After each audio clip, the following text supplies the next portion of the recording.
Hey, welcome to Ty's Tech Line. Hold on one second. There we go, that's better.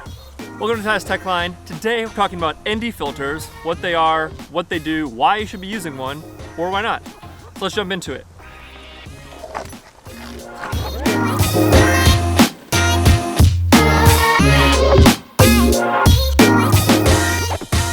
Okay, let's talk about ND filters. Now, there is a lot of debate in the filmmaking world, especially in the wedding filmmaking world, around ND filters and whether or not they're worth it. Personally, as you can probably guess by this video, I love ND filters. In fact,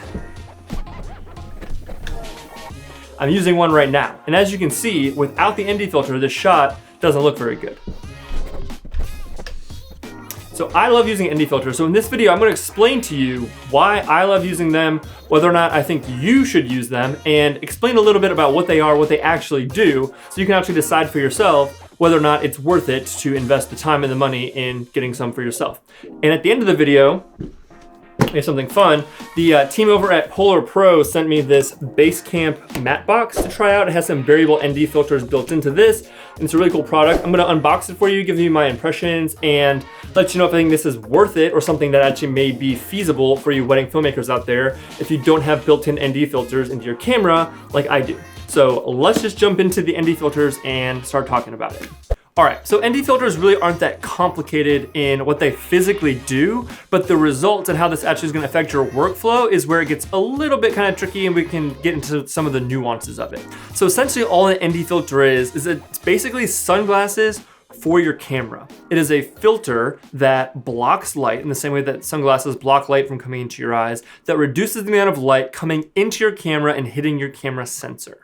Now, from a very practical standpoint, what this essentially allows you to do is it allows you to shoot in very bright conditions with a proper shutter speed and very low apertures. So personally, I love shooting wide apertures, especially on wedding days. I'm often shooting at 1.8, 2.0, 2.2, and even sometimes even wider if the situation calls for it. And I could never shoot at those apertures and a correct shutter speed without the use of ND filters. So let's even just take this scenario for example. Right now I have a light that is right here. It is a aperture 300D with the light dome attached to it, and it is currently set to the lowest power setting possible. It's only on 10%, which is as low as the light can go.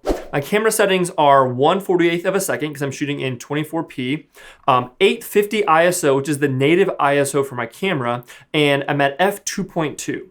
Now, again, if I were to take the ND filter off and I have no ND filter, this is what I would be working with. So at this point, the only way I'd be able to fix this shot without using an ND filter would be one of two things. One, I could bump up my aperture, which would make my aperture iris smaller, which would let less light in. So I could bump up to maybe f4. And at f4, the exposure, let's just do it. Here's f4.5. Okay, so I'm at f4.5 now, and you can see that the exposure looks about the same. But now my depth of field is much less shallow. So I don't necessarily want this. I don't want a deeper depth of field. I don't want to shoot this scene at 4.5. Okay, so if we go back to 2.2, okay, so now what are my other options? My other options are I can change my ISO. So if I wanted to,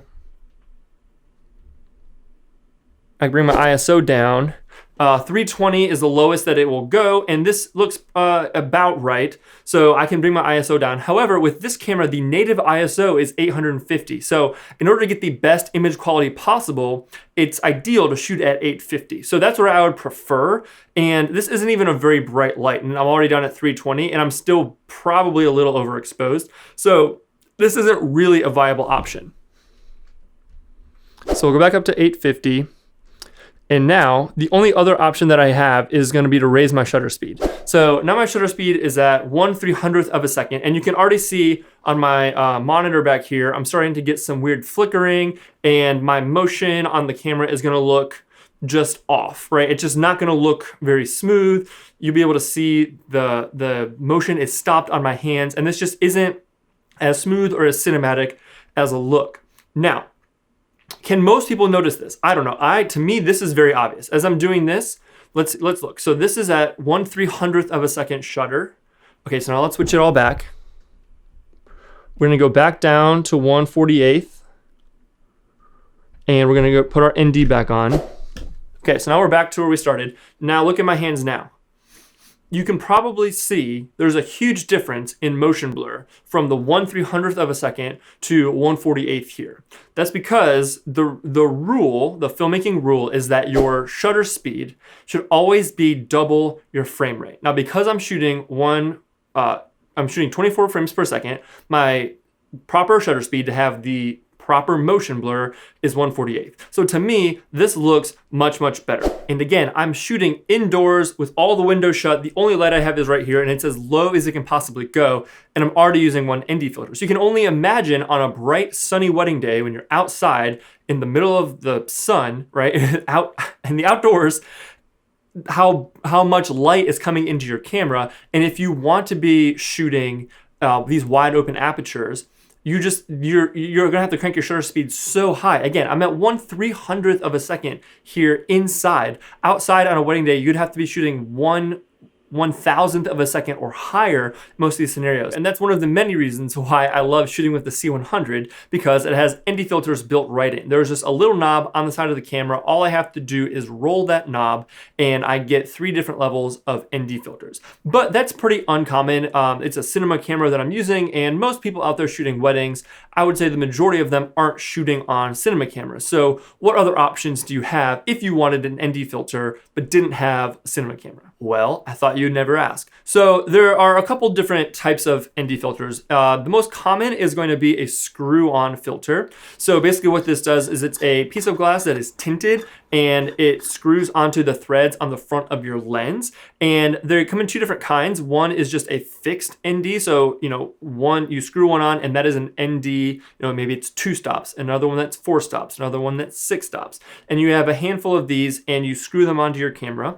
The other type of these screw-on threads filters is going to be a variable ND filter. So essentially what this is you screw it on one time, and then as you turn the filter, you actually, as you are rotating it, you're changing the intensity of the filter, so how much light it's blocking. Now, there's pros and cons to both of these, but the biggest con, I would say, to a screw-on filter in general is that you have to have the right size filter for whatever lens that you're using. So each lens has a different filter thread on it, depending on the size of the lens. So if all of your lenses had the same threading on them, then you can just use the same filter across all of your different cameras. However, a lot of times you'll be using lenses that have varying different size filter threads. And if that's the case, then you either need to only use the ND filter for that one specific lens that your ND filters fit on, or you can use what's called a step-up ring. So essentially what this is it's a bunch of different filter threads that you screw onto your different lenses, and then it allows for the filter itself to magnetically attach to that ring, and the rings kind of help size it up and down depending on the lens that you're using. So again, that's part of the reason why so many people find ND filters to be very inconvenient, because especially if you're moving from different lighting scenarios to different lighting scenario, maybe you have a really strong ND filter on and then you are going to walk into the shade or something happens, right? You either have to take it off really fast and continue going, switch lenses. It becomes a little bit complicated. Again, why I love the C100. However, if you are an EOS R shooter out there actually is a solution for you. So the EOS R has a proprietary mount. It's the RP mount. So they're making specific lenses just for this new mirrorless line of Canons. However, they also have an adapter that allows you to use all of your old EF and EFS mount lenses on the EOS R. And it's a really great adapter because it is made by Canon, so the autofocus is actually really, really spot on. But one really cool thing that Canon did, which is probably one of the coolest things they've done in a really long time, is they actually have a specific adapter that allows you to put an ND filter. So this is it right here. And essentially if I pull this out, you can see here that we have a little ND filter. So as I rotate this, you'll see that it gets lighter and darker. So there's just a little knob on the side here that I rotate. And the nice thing about this is because this goes between your camera and your lens, it makes it so that you can use an ND filter on any lens. It doesn't matter the filter thread, it doesn't matter anything else. You always have this ND filter between the lens and the camera. So this is actually a really great option. And for me, it's a really big pro to getting the EOS R because you're getting this functionality of essentially a built-in ND filter that you only would have on a big expensive cinema camera like the C100 or the C200. But it just costs $350, this little adapter. I'll link it below. I think it's a really awesome feature that the EOS R has, and it has given me a ton more confidence and flexibility in this camera. Even using it on a gimbal, it's super easy just to roll this little wheel to change your ND filter up and down. So I think this is a really big pro. But what if you don't have an EOS R? And what if you don't have a big cinema camera? And what if you don't want to use screw-on filters? Well, what other options do you have? Well, that's where you could look into using a matte box. So that's why we're gonna open this guy up. We're gonna look and see what the this PolarPro Basecamp is all about, and we're gonna see, because this would be a really cool option. My only thing that I'm not really sure about, and we're gonna find out together, is would this be a viable option for wedding days? Is this gonna be small enough, nimble enough, fast enough to be able to be used on a wedding day? Would it be more convenient than using a screw-on filter with step-up rings or a variable ND filter or what have you? So let's go unbox this thing and let's find out. All right, so the box feels super high quality. It's a nice satin finish. Comes with this cool little sleeve that slides right off. You can see that the design on here is just really well done. You can just tell just from the packaging, this is a really premium product. We open it up, we have a whole bunch of stuff in here. This is the main base of the unit. It also comes with this French hood that is carbon fiber and looks really, really nice. It comes with a little carrying pouch that you can carry it around with. It's got a bunch of loopholes on the side, little Velcro pouch on the front. There are some clamp adapters that can go around your different size lenses so that any lens will work with this kit. There is a nice little packet with some information cards. Again, very high quality, feels great. Some stickers, everybody loves stickers. Next, we have the variable ND. It is a 2 to 5 stop ND, and this thing is built so well. You can just tell that it's really premium glass. It's made out of metal. It is just looks great, feels great. It is a really, really premium product. And then last but not least, we have the circular polarizer filter. This is important to making the entire thing work. Again, made out of metal, feels really great in the hand, and is just a really well-built product. All right, so now that you've seen everything that comes in the box, let's actually attach this to our camera. So here I have my EOS R with my 24-70 2.8 on it, and we're just going to attach this matte box to the camera so you can see how quickly this whole process can go or how slowly, and then we'll kind of just talk about the basic overall experience of doing this. So I did do this one time off camera just to get the hang of it, but I only did it one time, so here we go. So I'm gonna take the hood off. Like I said, it comes with a couple of different size rings. So here's the one that actually fits this camera. So it's an 82mm thread. So all I'm gonna do is take this little metal adapter and we are going to screw it right to the front of the lens very carefully here. Okay, perfect. So then once that's on, it looks like this, okay? So the next thing we have is we have the main unit here. This is kind of the home base for everything. And I've already have the circular polarizer inserted in here. So you need the circular polarizer in here in order to make the variable ND work. So if you wanted, you could use this just as a circular polarizer, put it on right just like this, and you would be good to go.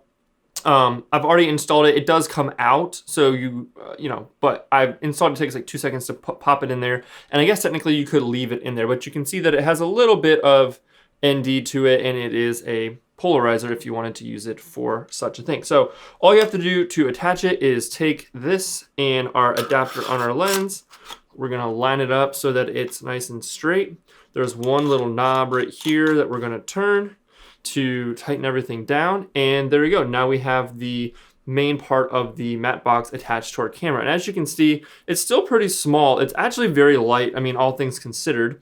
So the only thing that we're missing now is the ND filter. So this is the ND filter right here. All it does is it slides right here like this. There's a little knob on the side to lock it down, and there you go. we have ND attached to the front of our camera. So if I turn this on, and we start recording here, so you can kind of see what the camera sees. As I rotate the knob on the back, I can adjust our ND down, and then, so there you are. And we can zoom in, looking good. And then we can darken everything back up. So we can go, that's a pretty big range going all the way from 2 stops up to 5. So it's pretty easy just to rotate that little ring around, get your exposure right where you want it. It's not super sensitive, which is nice. The one kind of downside to the EOS R adapter is that it's essentially just such a tiny little wheel that you're turning. Just a teeny little adjustment sometimes can make it go further than you want. So this is nice because it's a bigger ring, so you have a little bit more precision when you are adjusting your ND there. But yeah, I mean, that is pretty cool. So you could do just like this, just this pretty minimal setup. And the nice thing about this is if you're going inside or something happens, something's changing, you can pull this out. You still do have that circular polarizer, which would be a little trickier to get out of there. But on all honesty, you could just leave this in here. Since I only have the one ND anyway, what I'd probably do if I was gonna go back inside is I would just unscrew this, take the whole thing off, and just go. So in terms of speed, adding this on here, screwing this down, and having my ND, and I'm ready to shoot, that's pretty awesome. That's pretty fast, much faster than screwing on a ring or whatever. I guess the only downside would be, you know, having to have this metal piece on here all day long, which again, isn't that big of a deal. It's very lightweight. You don't even notice that it's on here. You do lose the ability to put a lens hood on here if you wanted just like a normal lens hood that you would use. But I don't think that that's a huge deal. So yeah, so you just be like, all right, we're going outside. All right, hold on. Okay, let's go. You know, that's pretty fast. I can't complain about that. That's much better than screwing on a variable ND filter directly to the front of the lens. And again, in terms of weight, it's really not that heavy. I can zoom in and zoom out and all those things, and it's still pretty nimble. I could easily have I'd be very confident with this on a monopod. On a gimbal, it would be a little trickier because this would definitely influence the balance of your gimbal. So if you were to put this on, you'd have to rebalance your gimbal and then take it off, balance again. So probably not the best solution for gimbal, unless again, you're gonna be shooting only outside and you have the time to balance and rebalance. The other thing that we can throw on here is this front like hood portion. So that comes with this little French door flap, which again, if you're shooting in really bright sunny conditions, could be, you know, a really nice thing to have. And even with this on there, guys, it's really not very heavy. I mean, again, I'm used to shooting with the C100, so maybe I'm a little bit biased, but all in all, I mean, is it front heavy at this point? Like, yeah, definitely, especially with the little tiny EOS R on here. Is it gonna be worth it for weddings? Again, if you are already the kind of person who doesn't think NDs are important and you don't think that your brides or anybody can see the lack of motion blur or the sharper, you know, images, then I don't know, you're probably not going to be convinced that this is going to be worth it for you. But I think for anybody who does commercial stuff with something like a GH5 or any of those types of cameras that don't have the built-in NDs, but you want that look, I think that this is a much better option personally than getting like a circular ND filter that just screws right onto your lens. I think the quality is gonna be better for this. There's more versatility. It looks more legit, which, you know, I don't know if that makes a difference to you or not, but it definitely looks pretty cool on there, I think, if you ask me.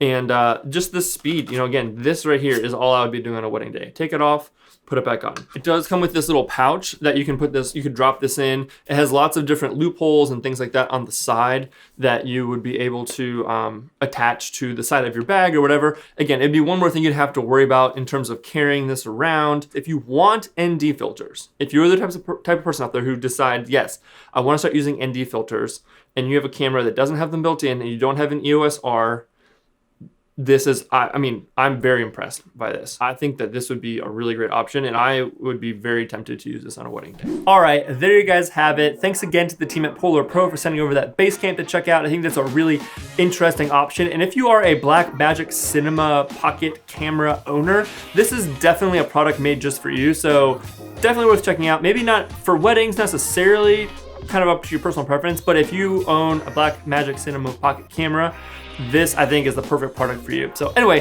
thanks to those guys. Again, they did send that over for free. It's not sponsored or anything like that. Those are, you know, I gave my real and honest opinion, but they did send it over for free, so I should probably just let you know about that. But hopefully this has sparked some thought in you guys' minds, at least a little bit. If you guys have a super strong opinion on ND filters, I'd love to hear about it in the comments down below. I'm not trying to start any fights or anything like that, but I want to hear your opinion on ND filters. So leave those down in the below. Everyone be civil, everyone be nice, but I want to hear what everyone's thoughts are regarding ND filters. If you have a question like answered on Ty's Tech Line, go ahead and leave that also down in the comments down below, or go over to follow me on Instagram at Tyler Harrington and shoot me a message with any tech question that you want me to answer here on the channel. And that's all we have for you guys today. Thank you so much for watching. This has been Ty from Ty's Tech Line, and I'll see you next time.